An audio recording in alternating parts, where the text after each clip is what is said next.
12:15-20 आमर केक काटा आरंभ कलु तारपर कर सारिक टे डांस होता।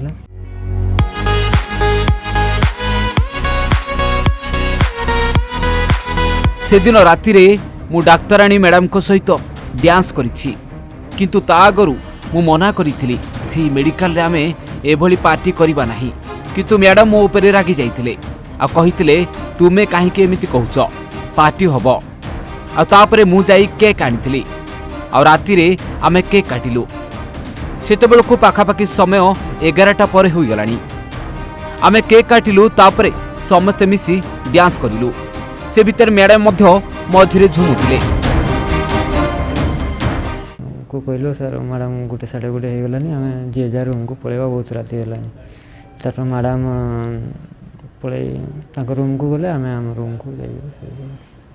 एमिति कि समय गड़ी चलिला आ हे गला गोटे अधे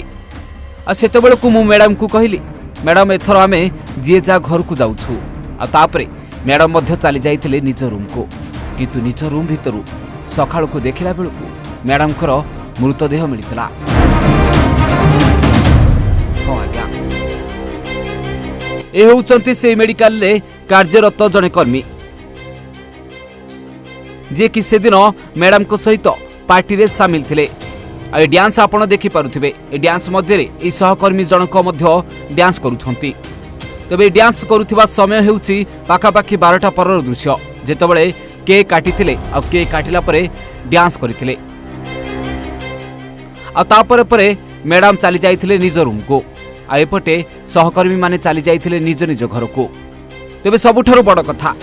जेतबळे सहकर्मी को मैडम पठेइथिले केक आनिबा पई सेही समय रे मैडम बाहरी जाइथिले आउ कुआडे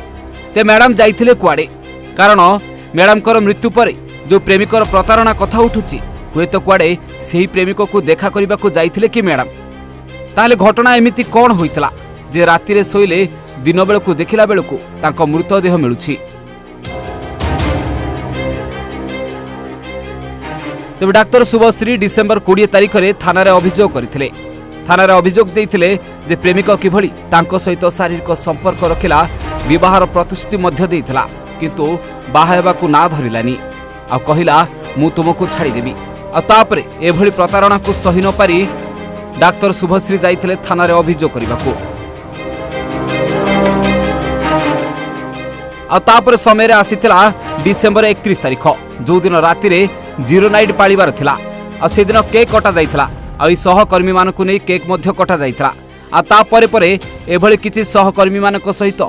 डाक्टर शुभश्री किभली झुमुथिले ई दृश्य आपण देखि पारुथिबे।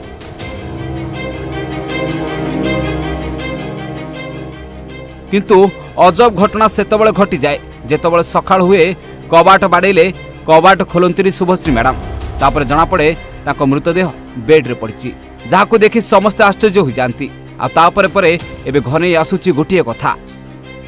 जे प्रेमिक धोखा देला परे बाहा हेबा को मना करि देबा परे एबळे किछि शुभश्री मृत्युवरण करिसंती विषक्रियारु तांकर मृत्यु होइथिबा एबे सूचना मिलुछि।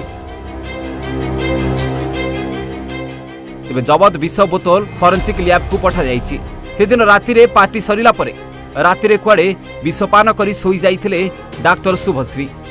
आ जहा फल रे सखाळु देखिबा को मिलितला तांको मृतदेह। हां आज्ञा तांको रूम रो एक सीसी रे किछि गुंड औषध मिलिथिबा बेले शुभश्री को मोबाइल कॉल रेकॉर्ड जांच करा जाउछि ए सब भितरे गत डिसेंबर 20 रे डाक्टर शुभश्री अन्य जने डाक्टर जहांकर नाम हेउछि दिव्यरंजन माझीको नारे एतला देइथिले थाना रे जहाकु रे संदेह मध्य एबे बढ़ी जाउछि। तेबे उभयଙ୍କ मध्यरे कुआडे किछि वर्ष भल संपर्क थिला एभଳି कि शारीरिक संपर्क मध्य रहितला ते विवाहर प्रतिश्रुति देखाई दिव्यरंजन शारीरिक संपर्क रखिबा परे बाहा हेबाकू मना करि दैथिले जहाकु नै बड़बिल जेएमएफसी कोर्ट रे शुभश्री को 164 बयान मध्य रेकॉर्ड करा जाइछि। तेबे एबे शुभश्री संदेहजनक मृत्यु और दिव्यरंजन को मोबाइल स्विच ऑफ हेबा समस्त को आश्चर्य कर दूची किछि ना किछि तथ्य एभली लुचि रहिछि जहाकि पुलिस अधिक तदंत करिया परे सबु सत सामना आसी जिवो। केंझरु हेमंत महाराणा का रिपोर्ट ओडिशा भास्कर।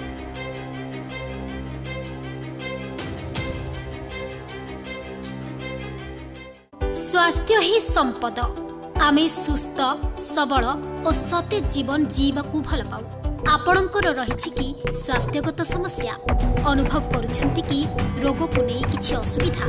आपणकर अछि कि किछि क्रोनिक डिजीज आपणक समस्या दूर करिवे आम डॉक्टर। देखंतु आम कार्यक्रम आम डॉक्टर सोमवार और शुक्रवार सकाळ 8 ओडिशा भास्कर लाइफ रे।